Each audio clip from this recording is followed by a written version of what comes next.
রাম নারায়ণ রাম।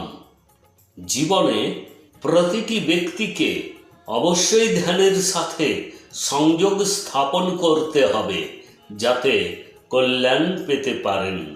ধ্যানের মাধ্যমে আপনার মন, আপনার বিবেক ও অন্তরাত্মাকে শক্তিশালী করে তুলতে সক্ষম। তাই প্রতিটি মানুষের অবশ্যই ধ্যান করা উচিত। ধ্যান হলো এক ধরনের শব্দ শক্তি, যা আমাদের দেহে 50,000 কোটি আত্মাকে শক্তি সরবরাহ করে, যা আমাদের শরীরকে শক্তিশালী করে, জীবন পায়, চিন্তা ভাবনা ও বোঝার শক্তির বিকাশ লাভ হয়। এই শব্দ শক্তি প্রকৃতি থেকে আসে। আমাদের এই পৃথিবী মহাকাশের একটি কঠিন বিদ্যালয়। এই বিদ্যালয়ে পাশ করা এবং পূর্ণ নম্বর আনা খুবই কঠিন। আজ অবধি কেউ পূর্ণ নম্বর পায়নি। আজ অবধি আমরা সকলেই যত ঈশ্বর বা ধর্মের নাম শুনেছি, এগুলির কোনোটিই মহাকাশের পরীক্ষায় উত্তীর্ণ হতে পারেনি। যিনি এই পরীক্ষায় পূর্ণ নম্বর পেতে সক্ষম হবেন, তিনি মহাকাশের ডিগ্রি পাবেন। তিনি মহাকাশকে শাসন করবেন, তিনি মোক্ষ লাভ করবেন। বিবেক আমাদের সকলের মধ্যে বসে আছে, বাস করে, যা আমাদের জীবন যাপনের সঠিক নির্দেশিকা দেয়। আমরা যদি আমাদের বিবেকের কথা না শুনি, তবে আমরা মোক্ষ লাভ করতে পারবো না। যখন আমরা ধ্যান করি, তখন আমাদের ভিতরে থাকা 50,000 কোটি আত্মা, তারা সবাই একই জায়গায় কেন্দ্রীভূত হয় এবং আমাদেরকে শক্তিতে ভরপুর করে তোলে। শুধু আপনাকে মনে রাখতে হবে যে যে কোনো পরিস্থিতিতে আমাকে ধ্যান করতে হবে। ধ্যান করলে অনেক উদ্বেগ, ঝামেলা, মনের দ্বিধা, দ্বন্দ্ব, সংকোচ সবই দূরে চলে যায়।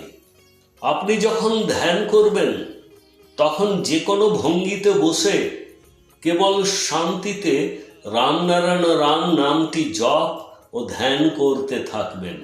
রামনারায়ণ রাম নাম জপের জন্য উত্তম বিষয় হলো, আপনি যখন এটি উচ্চারণ করতে শুরু করবেন, তখন শুরুতে আপনাকে যত্ন নিতে হয় যে এটি আমাকে জপ করতে হবে।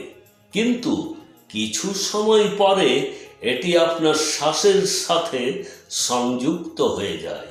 রামনারায়ণ রাম শব্দটি হলো আমাদের ভিতরের বিবেক এবং চেতনা।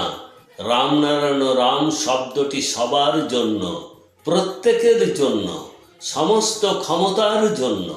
রামনারায়ণ রাম ধ্বনি কথা বলে, এই ধ্বনি আমাদেরকে সাড়া দেয়।